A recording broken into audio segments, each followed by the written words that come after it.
శ్రీరామ్ జై బజరంగ్. హిందూ బంధువులారా, ఈరోజు ఈ బయలు కార్యక్రమం ఎందుకు జరుగుతుందంటే ముఖ్య ఉద్దేశం ఈరోజు ఆంధ్రప్రదేశ్ రాష్ట్రమే కాకుండా భారతదేశం అంతా హైందవ దేవాలయాలపై ప్రభుత్వ పెత్తనం ఉంది. ఆదాయం ఉన్న దేవాలయాలన్నీ ప్రభుత్వం తీసుకుని ఆదాయాన్ని ఆస్తులను దుర్వినియోగం చేస్తుంది. అంతేకాకుండా మన యొక్క దేవాలయాల్లో ఇతర మతస్థులు పనిచేస్తున్నారు. ఎక్కడైనా వేరే వాళ్ళ యొక్క ప్రార్థనా మందిరంలో హిందువులు పనిచేస్తున్నారో లేదు, కేవలం హిందూ దేవాలయాల్లో మాత్రమే ఇట్లా జరుగుతుంది. ఈ రోజు హిందువులు అనేకమత్యంగా ఉండడం వల్ల ఈ రోజు దేవాలయాల మీద దాడులు జరగడం, హిందూ ధర్మం అంటే చులకనగా ఉంది రాజకీయ నాయకులకు. హిందువులంతా సంఘటితంగా ఉన్న రోజు ఈ రోజు మహారాష్ట్రలో ఎటువంటి ఫలితాలు వచ్చి ఒక్కసారి గమనించండి. 5% ఓట్లు పెరుగుతాయి. ఈ రోజు హిందువుల యొక్క పార్టీ ఏదైతే ఉందో భారతీయ జనతా పార్టీ అద్భుతమైన విజయం సాధించింది.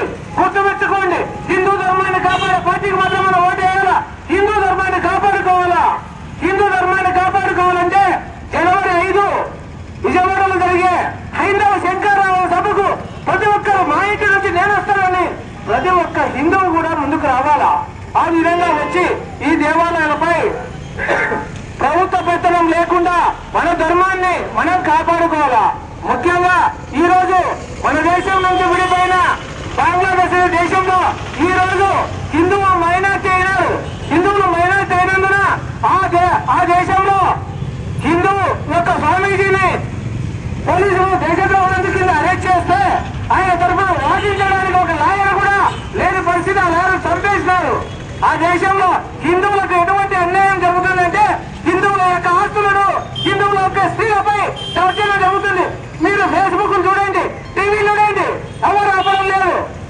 కారణం మతోన్మాద మూకలు ఈ దేశాన్ని, ఈ ధర్మాన్ని మనం కాపాడుకోవాలంటే ప్రతి ఒక్కరం ఇంటి నుంచి బయలుదేరి నేను హిందువుడు అని గర్జించే రోజు ఈ ధర్మాన్ని కాపాడుకోవాలి. కాబట్టి ప్రతి ఒక్క హిందువు జనవరి 5వ తేదీ హైందవ శంకరరావు సభకు రావాల్సిందిగా కోరుతూ నా ప్రసంగాన్ని ముగిస్తున్నా. భారత్ మాతా